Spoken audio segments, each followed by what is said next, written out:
Well, aimed at the low end of the market, Vodacom launched a smartphone for just 549 Rand. Arthur Goldstuck, MD of Worldwide Worx and editor-in-chief of Gadget, joins us now for more. Arthur, good to have you with us. There are lots of gadgets here that you have with you on the table, but maybe let's pick up on this one from Vodacom. I understand it's in direct competition with what MTN recently launched. Where's the kicker? Thank you. Yes. This is the kicker. That's the kicker.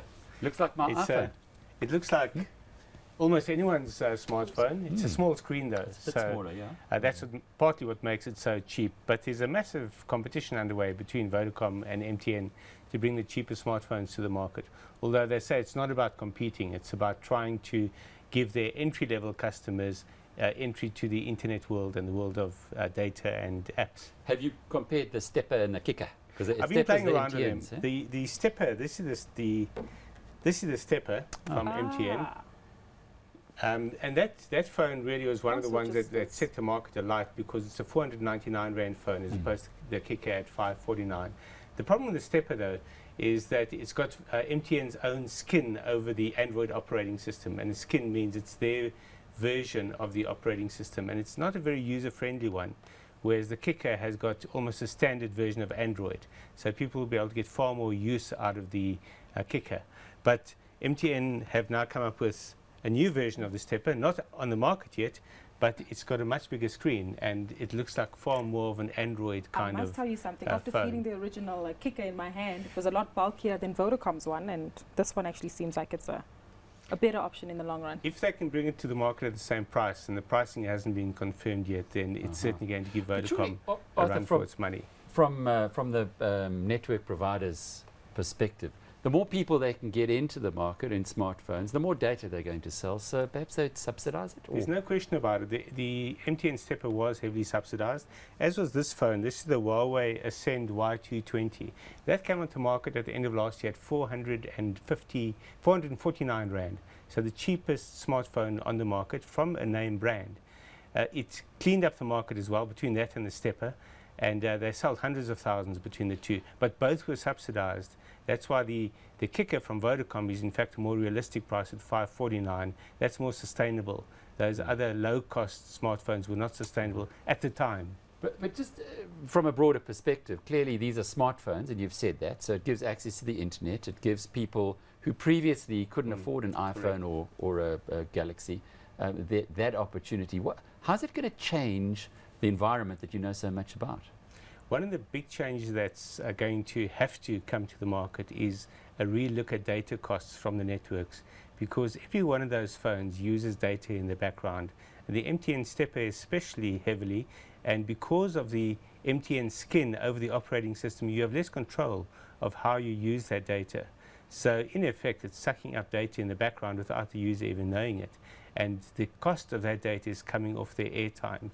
So it's ad hoc data at the top price in the market. On MTN, it's 1 Rand a meg, Vodacom 2 Rand a meg.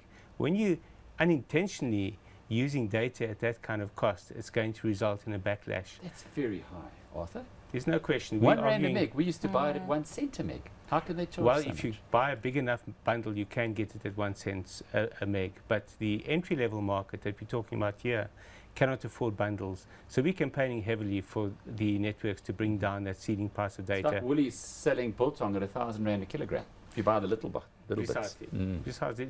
It's the same idea. If you buy in bulk, you get it a lot cheaper. But who can afford to buy it in bulk at that segment of the market? Exactly. But just on that, isn't MTN maybe best positioned to take advantage of this, given the fact that it's one of the biggest telcos on the continent, versus Vodacom, which is more focused on SA? At this stage, it's a market-by-market issue, and Vodacom is a lot bigger in South Africa. So Vodacom, also being part of Vodafone globally, is able to commission their own design of phones, whereas MTN is relying on something called a reference design. That's a phone that's been developed by the chip makers like Qualcomm or Intel, who put out the blueprints, the template you could say for the phone, and then someone like MTN or a local retail outlet, and you will be seeing that soon as well, simply takes one of these reference designs, sends it to a factory in China, and has it built with their brand on top of it. So it could be Mr. Price. Exactly, it could well be Mr. Price.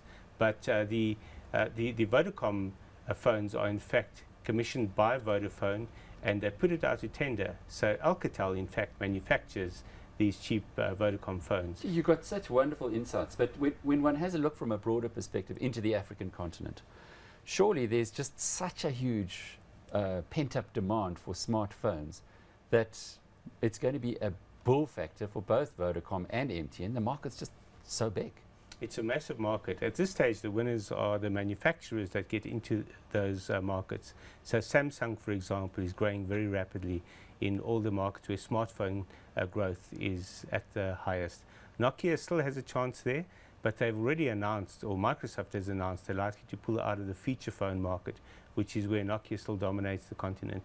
So they have to come into that market with Windows phones, which at this stage are a lot more expensive. Is this just the tip of the iceberg? Are tablets coming up next? This is the beginning, but it's the beginning of a smartphone revolution. The tablet revolution is still a little way away.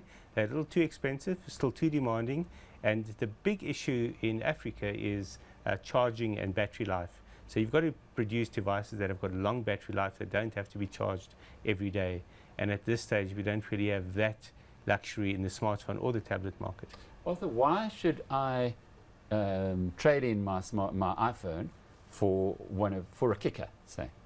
You're not going to, because you are at the top end of the market. Same with the people who use, for example, the Samsung Galaxy S4 or S5 or the Sony Xperia Z1 or Z2, for example.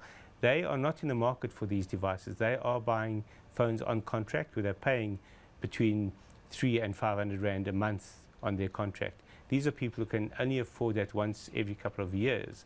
So for the guy who's using a feature phone at the moment, for anyone using a feature phone that wants to upgrade to a smartphone, these are the ideal devices. Alex, the guy who's buying in bulk, that's why. But tell us about your juice bottle that's on the table. What's that I brought this along because it's symbolic of the great need that's emerging in the smartphone market. Most smartphones, most of the high-end smartphones, your iPhone, for example, does not last a full working day. So what you need is a portable charger. And we're going to see these proliferate across Africa. This is a nice gimmicky one from a company called Momax, which is shaped like a juice bottle. But this will charge two high-end smartphones off one charge of this device. What we're going to see is more and more smaller devices of this kind that will charge one of these low-end smartphones, say, after a working day when you're still on your way home and the phone is dying, and that's when you especially need the functionality of that smartphone. So people are going to be carrying two devices, one a smartphone and one a charger. Exactly. Hey, a juice box.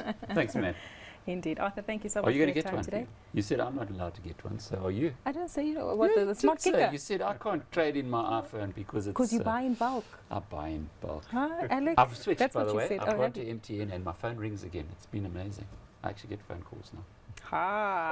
No swipe there at Cell C. But nonetheless, thank you so much. You said it, good. Well, people who watch the show on a regular basis know what we're talking about. But thanks to Arthur Goldstuck, MD of Worldwide Worx. Maybe we should have asked you which is the best network, but we'll get you back for that one. And he's the editor-in-chief of Gadget.